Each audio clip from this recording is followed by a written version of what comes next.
All right, everyone, welcome to the webinar provided by the Arizona Medical Association on addressing the stigma around mental health. And for tonight's moderators, Tonight's moderators include Juliana Stanley, ARMA's Director of Member Experience and Practice Solutions, and myself, Damian Johnson, ARMA's Director of Communications. The panelists tonight include Dr. Ross Goldberg, ARMA's immediate president, Dr. Jasleen Chatwell, Chief Medical Officer at Sierra Tucson, Jay Sandys, Vice President of Corporate Counseling Associates. And with those introductions, I'm going to go ahead and pass it along to Jay Sandys so he can get started on his presentation before we jump into the Q&A portion of tonight's webinar. Hi, this is Jay Sandys from CCA, that's Corporate Counseling Associates. I'm just going to talk to you a little bit today about stigma and physician mental health. So here's just a brief breakdown of some of the things I'll be covering. Just give you a few stats on physician distress in general, talking about some of the barriers that physicians face.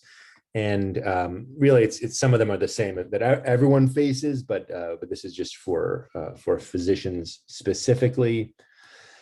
I'll also give you a definition of stigma and talk a little bit about the impact. Also, we'll wind up with some solutions, including the peer assistance program called the Virtual Doctors Lounge.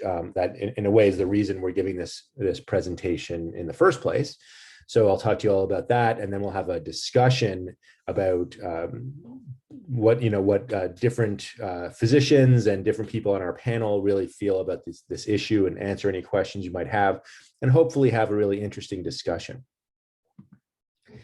So here's just some statistics on distressed physicians. 44% of physicians experience some symptoms of burnout. Burnout can really impact productivity. It leads to turnover. It can definitely impact patient care. So it's a really significant issue. And almost half of physicians experience this at some point in their career. 28%, so almost a third of medical residents suffer from depression. So they meet the criteria for a diagnosis of depression. And of course, related to that, 400 American physicians commit suicide each year. So that's a pretty big number.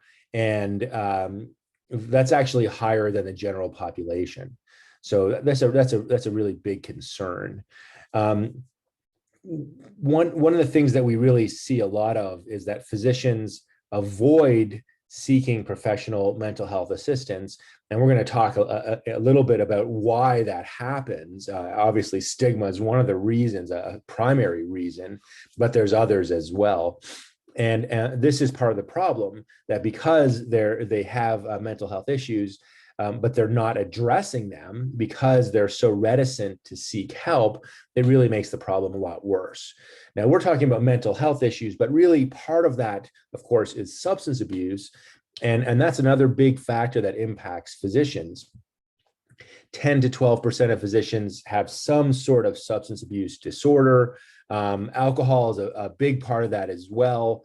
A really surprising number, almost 22% of female physicians report abusing alcohol. So there's a big concern there, and we really need to make sure that physicians are able to access the help that is out there. So we really think that the medical culture stigmatizes mental health and any kind of help-seeking behavior. And that's something we're really trying to push back against, and that's what you're going to hear a lot tonight. So let me just talk for a minute. I have a couple slides just specifically on stigma. So I'm just going to read out the definition here. Stigma is defined as a level of shame, prejudice, or discrimination toward people with mental health or substance use conditions. So because of stigma, mental health conditions are viewed and really treated differently from other conditions, other really physical or physiological conditions, even though there is a physiological component to many mental health issues. So, but it's really been singled out, and people are often seen as having some sort of moral failing or weakness if they have a mental health condition. This is a stigma that is society-wide. It's not just medicine, obviously, but it's really been embodied in how physicians are trained and how they're really limited in terms of feeling they can seek support. So one of the things that comes from stigma is negative or concern about negative peer perceptions and concern about career. So some of the stuff I mentioned already. The National Academy of Medicine really splits up stigma into three main things, and I really think all of them are at play here in what we're talking about. So self-stigma, so somebody internalizes some of those stereotypes and feels bad about themselves and feels they themselves are weak because they have some sort of mental health issue. Public stigma or social stigma, so how society views people and thinks negatively of them. And then structural stigma, that's the system, including hospitals, medical schools, et cetera, that are really stigmatizing these conditions and trying maybe to weed people out from the profession rather than supporting them so they can be successful. So here's just a little bit about solutions. Again, changing the perception of mental illness as being a moral failure and really seeing it as an illness like other illnesses, and one that can be treated, one that can be prevented. So providing education around mental health, training leaders to recognize signs of distress. And this is something my company has done a lot. We've gone to a lot of companies and trained managers about how to recognize issues and how to get people help. So allow open communication. What we're doing tonight, right? Having discussions about this and allowing people, and that's what some of the peer support does as well, allowing people to really share their experiences and solutions. Deal with some of the systemic barriers, specifically around licensing. Again, they exist still in many states. Provide confidential access to support and create special kinds of programs like the peer support program, but also other types of community connection. And a lot of these things, communities support each other. And it's really a way to prevent some of the mental health issues that we're seeing. So the Virtual Doctors Lounge was created, and ARMA came to us and we sort of helped get it off the ground because they knew there was a need out there, and they knew that physicians really needed support, but weren't getting it for all the reasons that I mentioned already. So what happened is we helped bring in a group of physicians who all got trained about some of the basic mental health issues. A lot of them were psychiatrists, but they're all different types of physicians. And what they do is if somebody contacts us, and if you can see the website down here, you can just send in a request and we'll match you with one of the peer physicians, and they have informal connections with you. They can do it on the phone, they can do it via Zoom. We're not usually meeting in person, but it depends. Probably that's not usually encouraged, but it's possible if you're close by. But really, it's just a way to connect with another physician about any kind of issue. You know, when we first created this, we really meant it to be for mental health, but it turns out it's really a lot more about just getting support and just knowing someone else in the community, helping to talk about your practice, really talk about any kind of thing that you might not be able to do in the workplace. And so, so that's what this program was created for. We're happy to answer any more questions you might have. And we're hoping to have a really good discussion today about the topic of stigma. That's just the references there. And I'm going to send it back to Damien. Thank you. Great. Thank you, Jay. Juliana, did you want to get started with one of the questions that was asked prior to tonight's event? And then also as a reminder to all the participants, please do submit your questions. I know Juliana is going to throw some stuff in the chat as well for you all. She'll talk a little bit about that too. But like I said, please do not hesitate to send some questions in. We're here to talk, have some regular conversation around this topic. So Juliana, I will pass it off to you. All right, thanks, Damien. I did just put up 4 resources in the chat for you so that you can see some of the things, that programs that are available. Some are available specifically for physicians, some are specifically for any type of healthcare worker. There's just a lot more resources out there now than there were a year ago, which I'm very happy to see.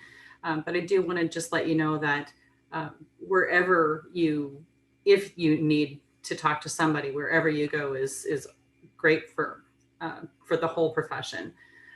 You're very important to us, and I think we don't say that enough. So for my panelists, maybe Dr. Chatwal and maybe you would be one of the first ones that I'd like to talk with. Why is this so prevalent in the medical profession? I mean, why is it so difficult for physicians to speak up? I mean, you're highly trained, highly educated, and it just seems like, oh, well, this is kind of a no-brainer. If you need help with something, you should ask, right? But it doesn't seem to work that way. Thank you, Juliana, and thank you to everybody who's attending. So I think mental health becomes a really complicated issue. For years and years, it's always been looked at as something that happens to other people. It doesn't happen to me. It doesn't happen to people in my surrounding area. Everybody I know is normal. I am normal. And I think being high achieving physicians, especially in that kind of setup, we've spent usually a good part of our youth just putting off things in life. We say, okay, we're going to put off life, put off getting married, sometimes put off having a relationship, put off having kids. So often we've given up quite a lot in some ways to come into this profession. Most people who come into medicine come into it as a calling. It's not, usually a profession like, I'll just go do this one thing and get a job as a doctor.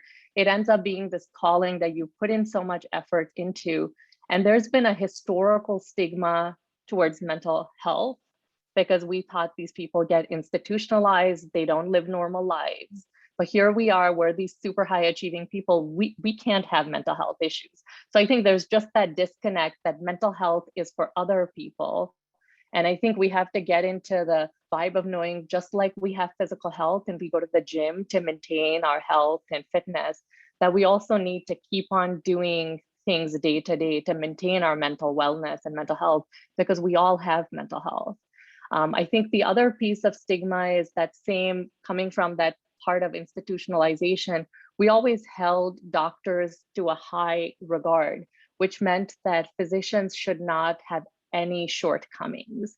And because mental health is perceived as such a shortcoming, so even saying that, hey, I feel anxious, I feel kind of nervous about this, it becomes really hard to feel like you can ask for help. And we've known historically that medical boards would ask you about your entire detailed life history if you even showed that you had a little bit of a mental health issue. And then our hospital credentialing applications don't do us any favors. So no wonder there's concern. We've given up, 10 to 15 to 20 years of our life coming into this profession. Anything that puts it at risk is not something that we're up to facing, because it could take everything that we worked so hard for. Right. I'm really glad that you brought that up, because we already have a comment in the chat about the medical board and some of the issues. Could you talk a little bit about what ARMA and the Arizona Psychiatric Society have been working on to try to change that? Yeah. So I was sharing with the panelists just before we started that I'm one of the peer coaches that Jay was mentioning. So I'm one of the psychiatrists who joined as a peer coach. And we noticed a few months after having the peer coaching program that we weren't getting as many calls, as many inquiries. So as a group, when we were debriefing one of the days, we were talking about why that's the case. And we also came to that same conclusion that the person mentioned in the chat, that it really seemed like that medical board related stigma, fear about licensing, relicensing probably could be at the root cause. So we reached out to the medical board. And at the same time, while Google searching, because everybody Google searches everything, found out that the Arizona Medical Board licensure application questions were going up for rulemaking. They go up for rulemaking every 5 years. So it was sort of an opportune time to comment. Our initial outreach to the medical board had been that we decided we were just going to ask them, hey, will you allow us to do some FAQs that really tell people what is supposed to be reported, what's not supposed to be reported. But when we realized that rulemaking was in effect, I'm currently the president of the Arizona Psychiatric Society, and our executive director, Terry, who's a rock star, reached out to her colleagues at ARMA and asked if we could partner on this effort. And so we wrote a letter, and under 2 weeks, we had, I want to say 22 or 24 organizations sign on along with ARMA and the Arizona Psychiatric Society, where we gave our recommendations based on the Federation of State Medical Boards recommendations for physician wellness. And the Arizona Medical Board has been very, very open to those discussions. We got invited to the Physician Health Committee, and then we testified 3 times to the medical board, and they unanimously passed the recommended language that we had asked for. And the recommended language very clearly aligns with the Federation of State Medical Boards recommendation that you can only ask about current health issues and only if they're currently impairing. So the language is very clear now and will be moving towards that, where it will ask, do you currently have a medical condition that impairs your judgment or adversely affects your ability to practice medicine in a competent, ethical, and professional manner? And so it's really about current impairment when you're filling your licensure or relicensure application. And on speaking with the chair of the Physician Health Committee, they're very dedicated to the fact that they want physicians to get well and go back into work. So I think there has been a huge shift and lots of support in the Arizona Medical Board.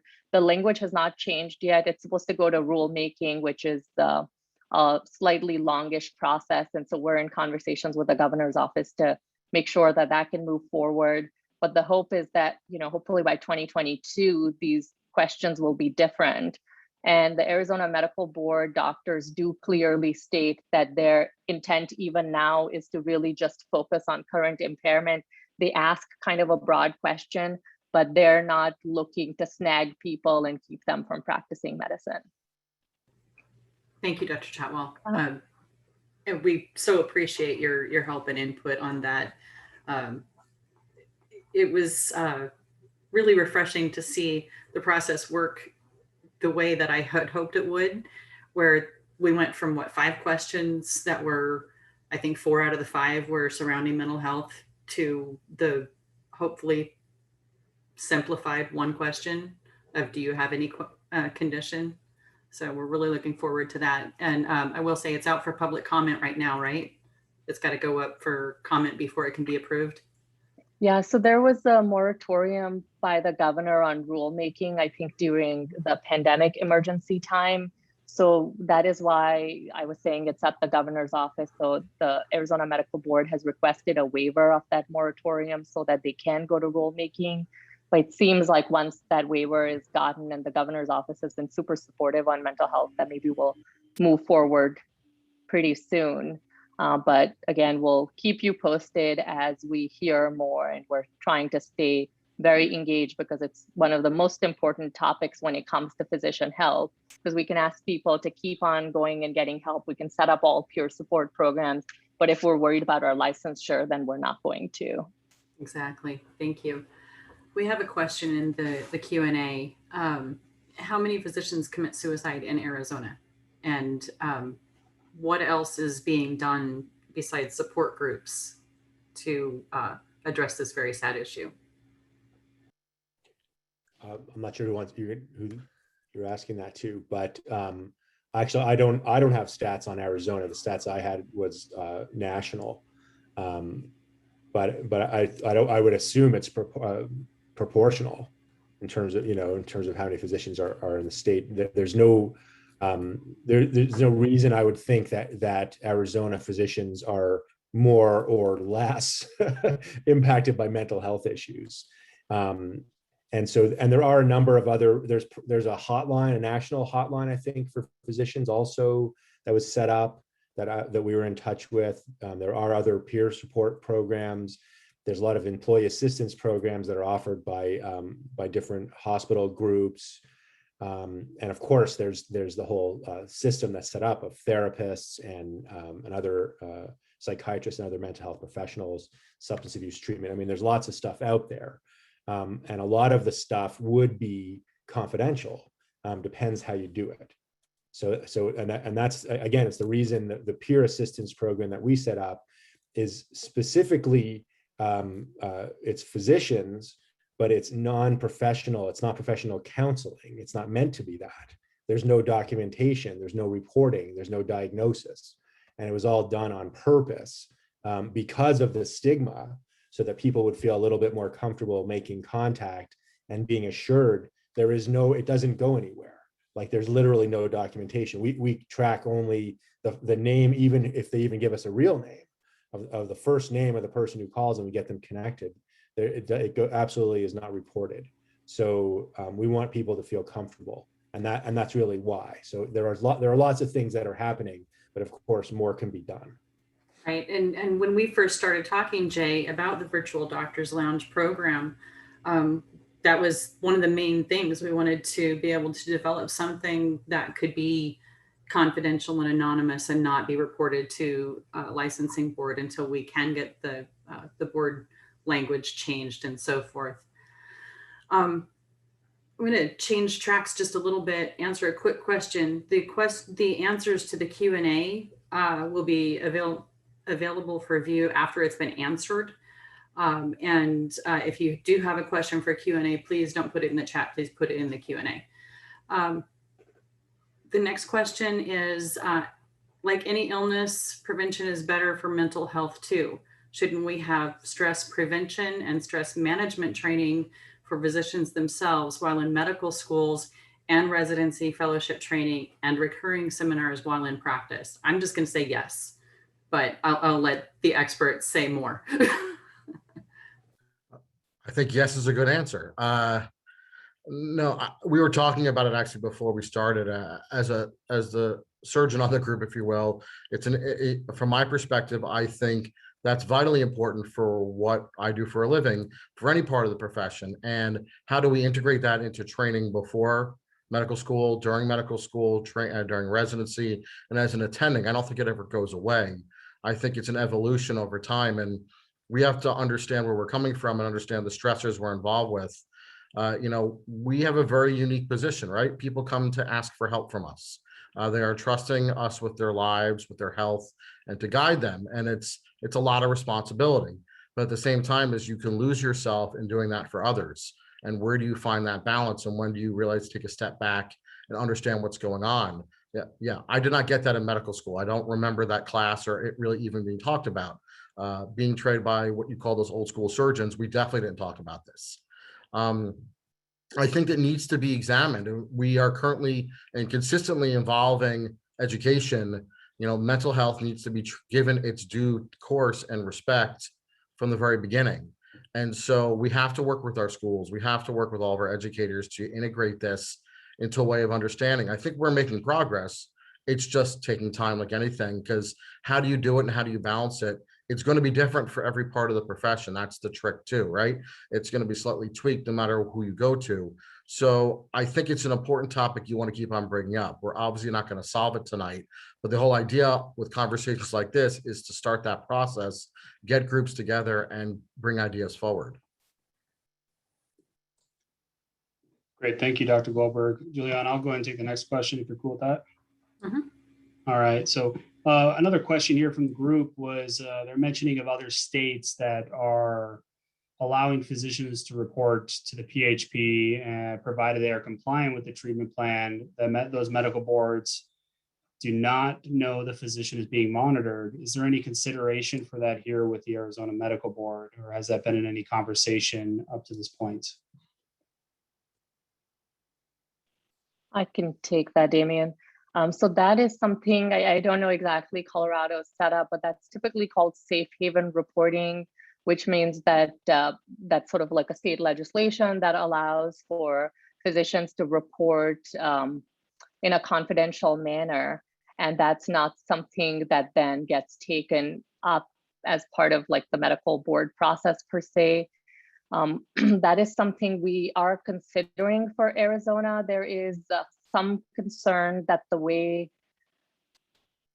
physicians who reached out with mental health issues in our state have been dealt with over the last decade or so, prior to some recent, in the recent years, some changes have been attempted to be made, that it was very punitive. So there may be a lack of trust in general in Arizona physicians. So I think that's something that I have been in communication with the board, one of the PHP, their chair about, but again, we're not entirely sure how it will work out for our state. But that is something that the American Psychiatric Association has been willing to support us trying to look at legislation, but kind of further down the road. I think if you have thoughts about it, reach out to me. I'd love to hear what people think. And that bringing legislation forward is quite a time-intensive process, and we just want to know that it'll actually have positive outcomes. We are doing a little bit of research on how safe havens are working in other states.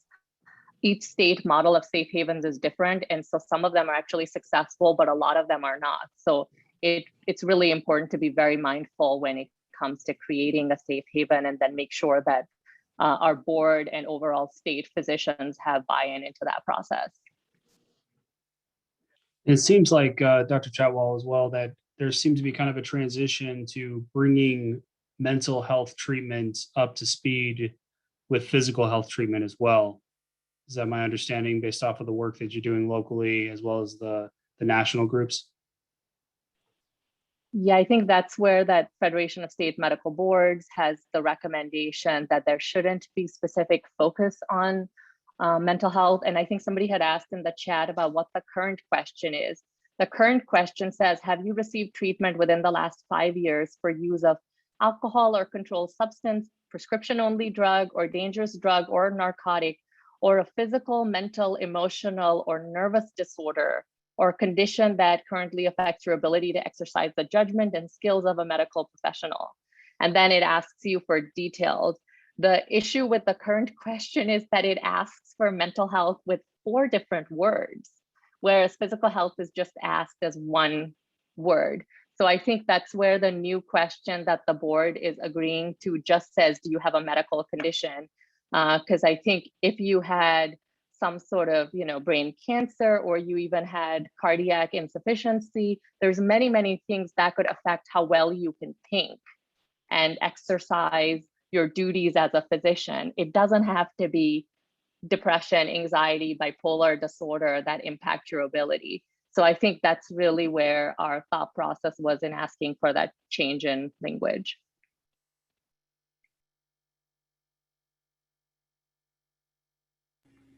Thank you. Before the discussion, we were talking about medical students and the training programs and how the culture is, push through it or tough it out, and how we need to work toward changing that.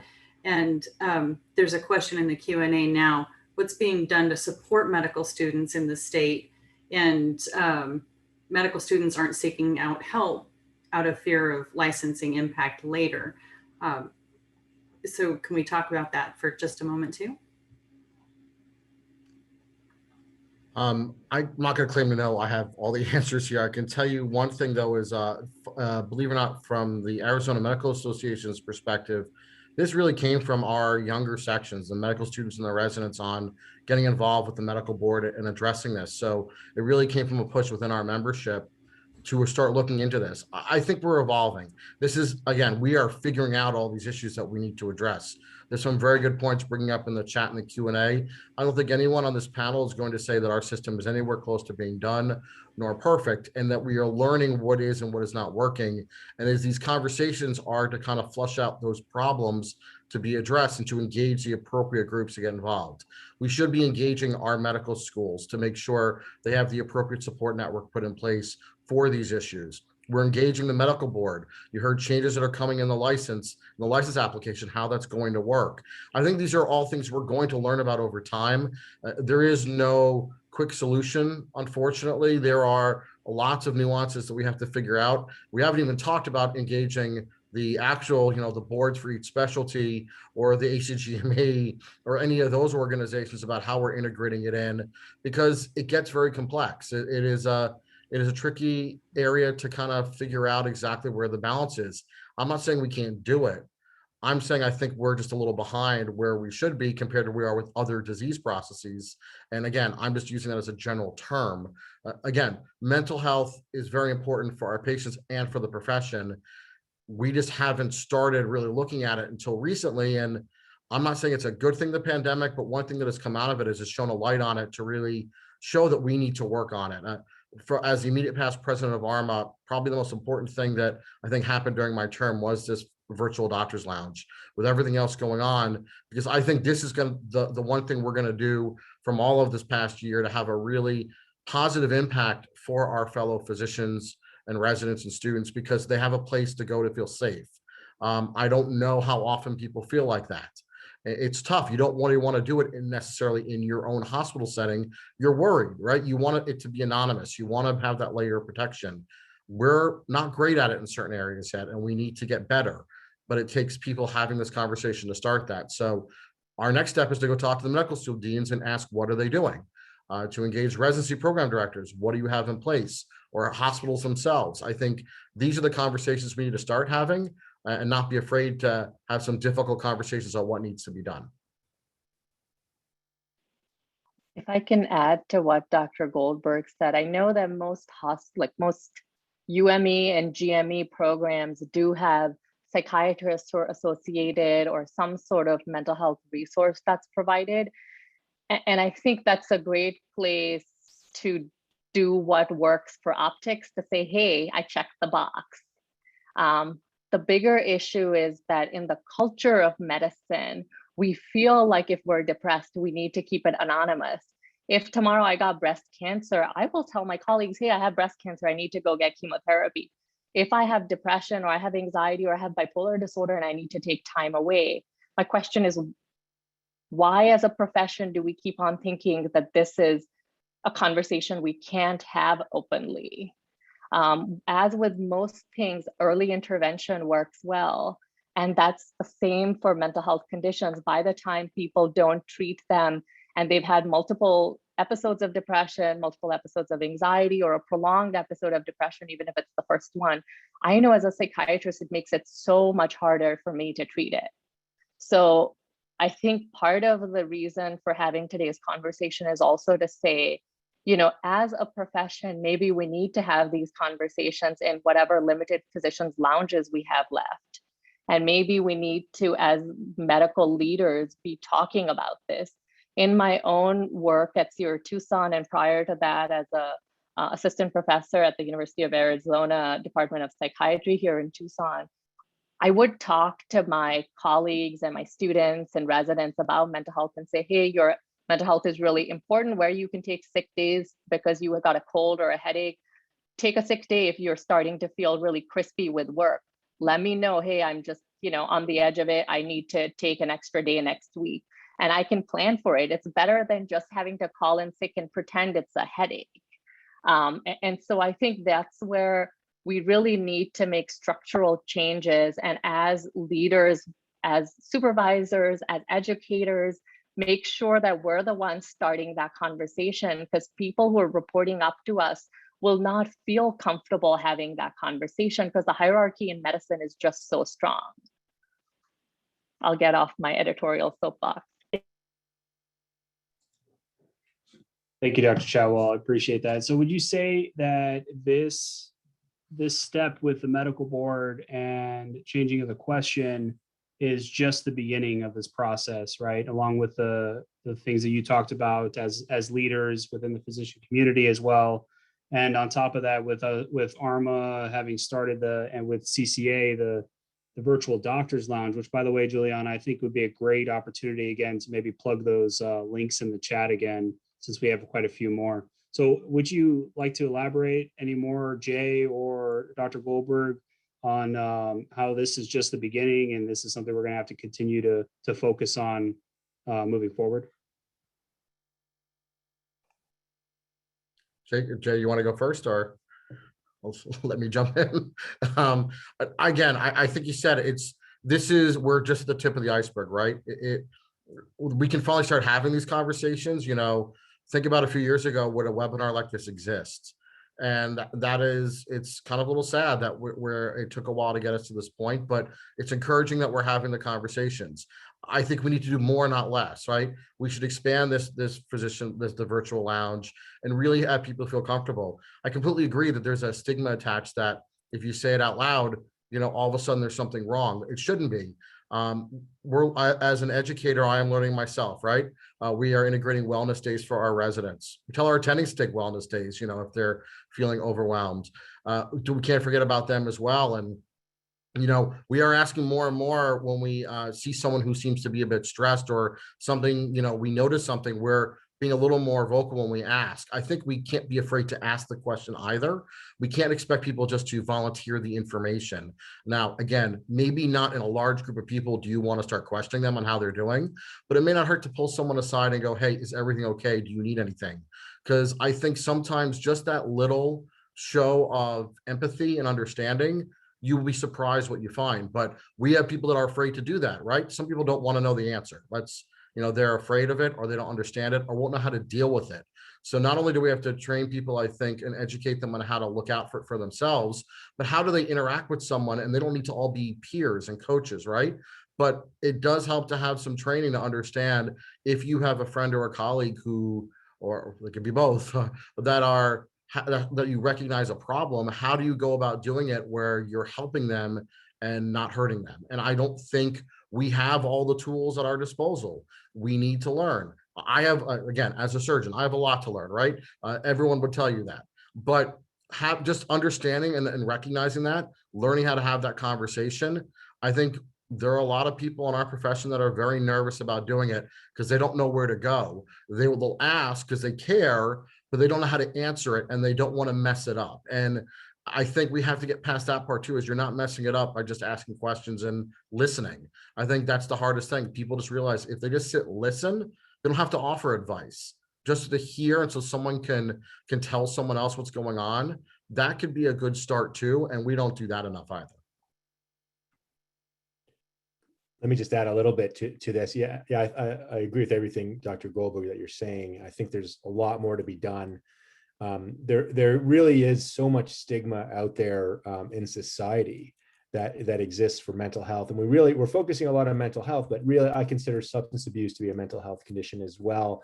And I saw some of the questions before that are floating around, and I think it really is a complex issue that there is the public safety concerns, but I think they're way overstated. And that any history of something and people are saying that person is unfit. And I mean, I see it all the time with many more professions than just medicine. So I think it's a societal problem, and I think it's being reflected in the culture of medicine. But I like a lot of the things that are being said here. I think training about how to identify some of the issues and how to really look at the stereotype of residents. That, we did a program once at our organization to transition, support for transition to residency, because it's known to be like so difficult, from medical school to residency. They're like, okay, say goodbye to your free time, all that stuff. I think that's something that needs to be looked at. Working long hours or, 24 hours in a row or whatever it is going to put stress on anybody. So I think some of this stuff is really ingrained in the medical culture, that I think that's got to start changing. And I think it is changing. And this discussion today is evidence of that. But I think there's a lot more to be done. Jay, I want to follow up with another comment that was made here in the chat.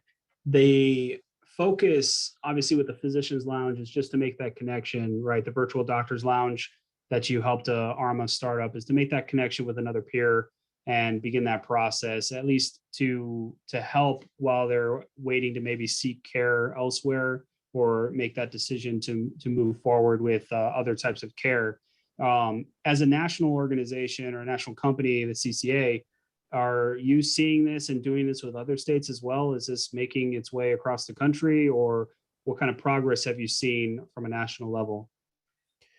We're actually in discussions with a lot of other organizations. We're working with one around setting up a similar program for nurses. We set something else up in Arizona for teachers. We're working with a medical, kind of a medical clinic. It's like a group of clinics around providing peer support for their physician employees.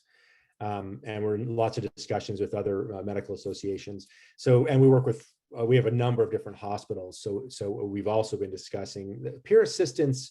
It's interesting because for other professions like judges that we work with also, they want a program just for judges, and same for lawyers and for senior executives. So to me, it's all a similar thing. It's finding somebody else who really knows you and knows what you're dealing with specifically and can give you some advice.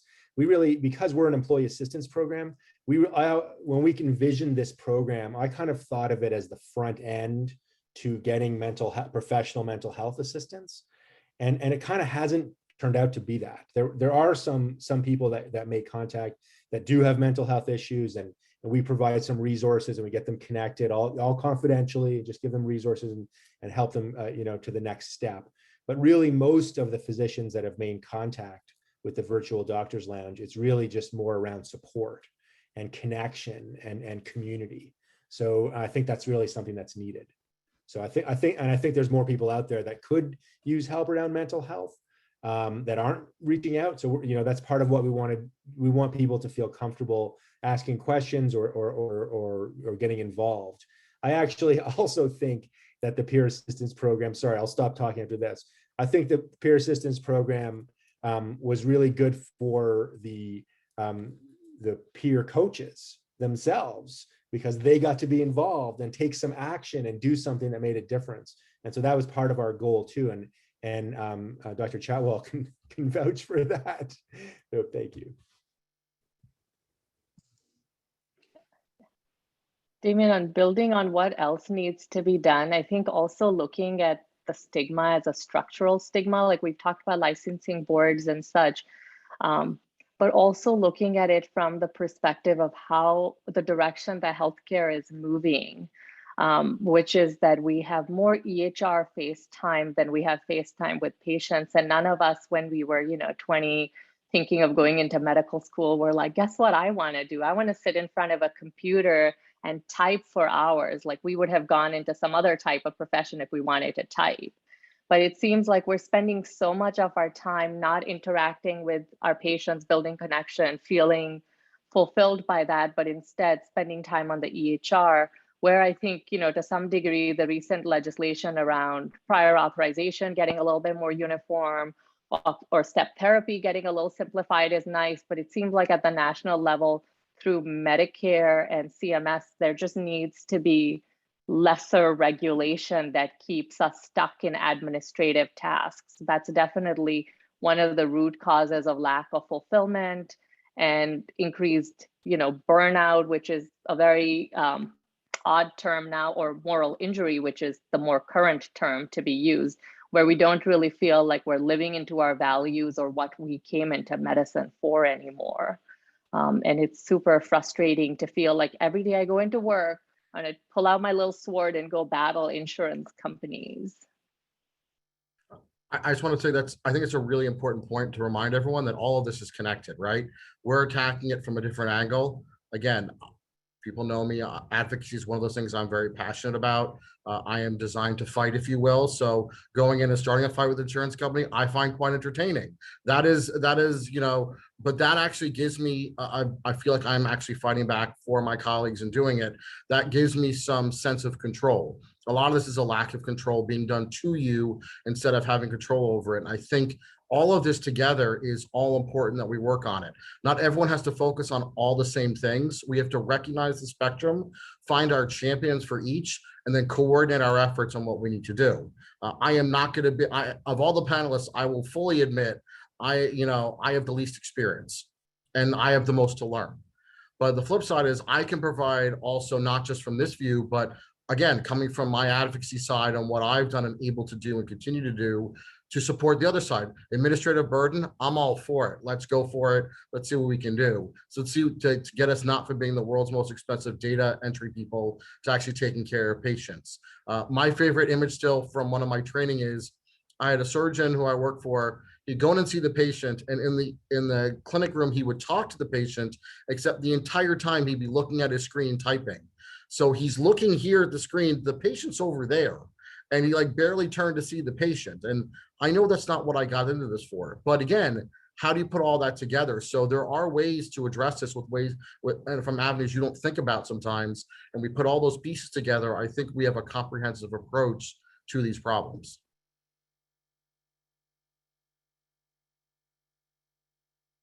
Thank you all for such robust discussion. I'm enjoying this tremendously. So one of the things that we keep kind of touching on and going away from is, what do we do next? I know that you've talked about connections with your colleagues being super important, reaching out for help, getting rid of the stigma and talking about this openly. Obviously, that none of that's going to happen quickly or instantly for sure. But what do you think are like the first 3 steps that somebody should take if they're, really want to make a difference and try to help stimulate some change in this arena?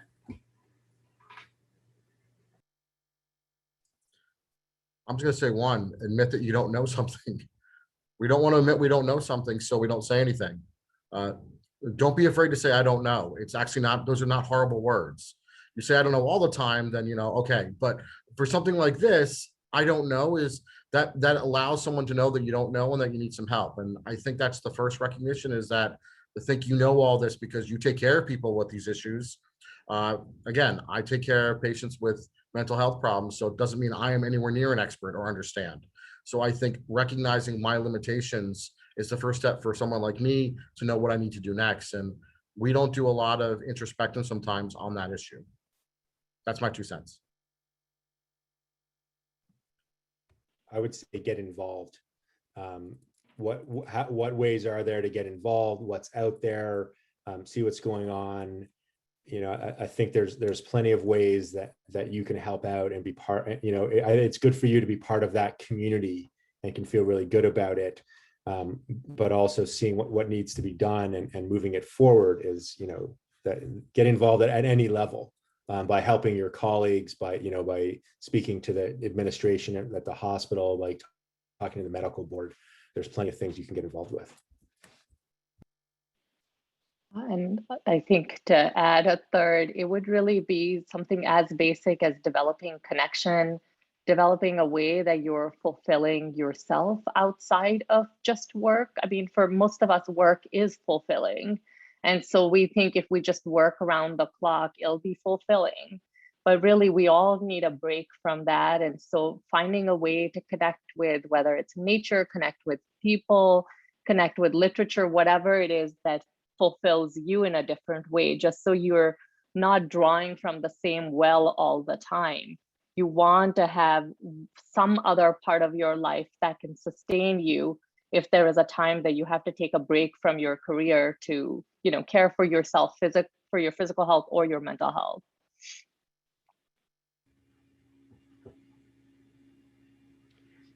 I'd be, this is great input, especially getting involved, and I'd be, hard pressed to not maybe throw a little plug in there for some organized medicine efforts, both locally and nationally. I know we have people here from both in Arizona and out of Arizona as well, but I think a great opportunity to get involved and be connected with that local physician community is through organized medicine. I know ARMA works on that heavily with networking events and other opportunities. I know APS is very involved. They have a very engaged group of members within the Psychiatric Society. Every time I talk to Terry, I'm amazed at how engaged your members are. And I just want to throw a little plug out there to make sure to definitely that those organizations are out there within your state, within your county, within your specialty, to definitely check out those areas and find ways to connect with like-minded individuals that are doing the things you're doing now and going through the same stuff, or be there as individuals to connect with who may understand what's going on. So sorry to take over and throw that little plug, but I had to say a little something. I want to share the little plug. I don't know if everyone is aware of this, but within Arizona Medical Association, there are sections. There's a section for medical students. There's a section for residents and fellows, and you can network with your colleagues, through those sections, online, text, networking events that are coming up. But we're really happy that we're able to engage in person again, and that's been a lot of fun. But in a lot of the research that went into this presentation, I was reading just getting out, talking to people, taking time away from the studies, from the work, from the grind, take the dog for a walk, something to break that tension that you're experiencing, talk to a friend on the phone, anything that will break that up and give you some relief from that moment where you're feeling anxious or tired or stressed or just done, but again, organized medicine is a good way to do it. Join a club, take the dog out, something, but make some outside connection.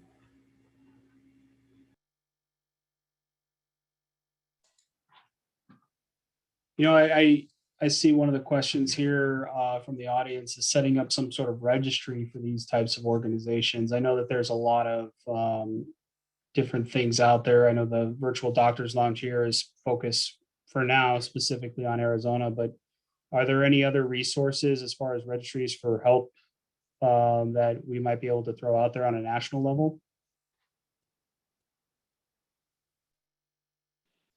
The peer support line that Jay was mentioning nationally is called Physician Support Line. That is actually manned by or womaned by and personed by many psychiatrists across the country who have volunteered for that. And that is another non-Arizona national resource for physicians who are not from Arizona, though I'm not really certain that we asked for a license number or anything. So if you called into our virtual doctors lounge, we would definitely be available and happy to take your calls as well. I think we're all a family together.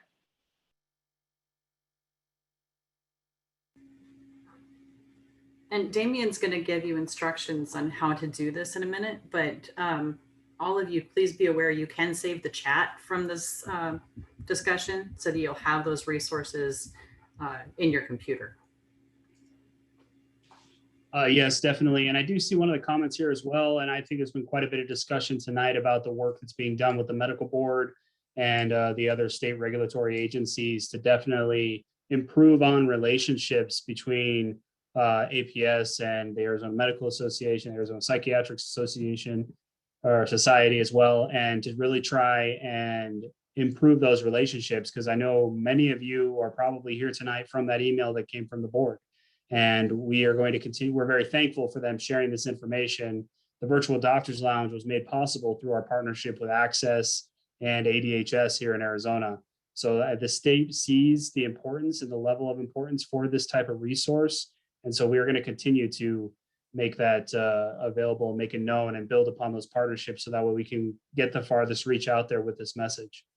I also want to let everyone know that I will be sending a follow-up email as we're getting close to time here with the contact information for individuals as well. I see Dr. Chadwell just put hers in here as well, but I will definitely make sure to include that in the follow-up along with the presentation that Jay provided and some other materials too. So. Damien, there were some of the questions that were in the Q&A that we talked around but didn't directly answer. Is there a way we can type those answers up and send them out as well? Yeah, definitely. Thanks. So with a couple minutes left here, I want to give the opportunity to the panelists. I want to first of all thank everybody that participated tonight as well. And there is an option to download the chat if you do hit the little dots next to the 3 dots next to the chat or the 2 box right above the chat area where you can sit and save the chat there, and it'll save it as a text. form as well. But I do want to open it up to the panelists as well if they have any last words before we finish tonight. I think the one piece we didn't overtly talk about is physician suicide, other than when Jay had mentioned it in his presentation. And I would say, you know, physician suicide is an epidemic, which is why it's so urgent and important at this time for all of us to get educated about the signs of depression and signs of just distress, because a person doesn't have to have what used to be called an Axis 1 diagnosis or a diagnosed mental health condition for them to end up completing suicide. There are a lot of deaths of despair that can occur, which is that because of an acutely stressful or distressing event, somebody may end up taking their life. So again, you know, that's where the whole piece about connection and staying connected and being aware of our colleagues. I know that nurses have a very high suicide completion rate as well. So just something for all of us to keep in mind, that we can all individually be responsible and have some impact in our spheres where we work, but then also that we need to know that we all need help. And if we are going through something distressing, most of us know at least one physician who's completed suicide, and that can be very traumatic. So to definitely reach out for additional support at those times. I just want to thank everybody. This is great. It's a great discussion. I'm glad everybody could attend, and I'm happy I could be a part of this. So thank you. And just thanks. And obviously, this is not going to be the end, but the beginning of conversations. I'm sure this will spawn many more webinars, meetings, ideas, which is a good thing. But now the question is that we all get involved and continue to follow up. And that'll be the trick, is where do we get engaged and how? So be on the lookout, because I'm sure more is going to be coming down the road.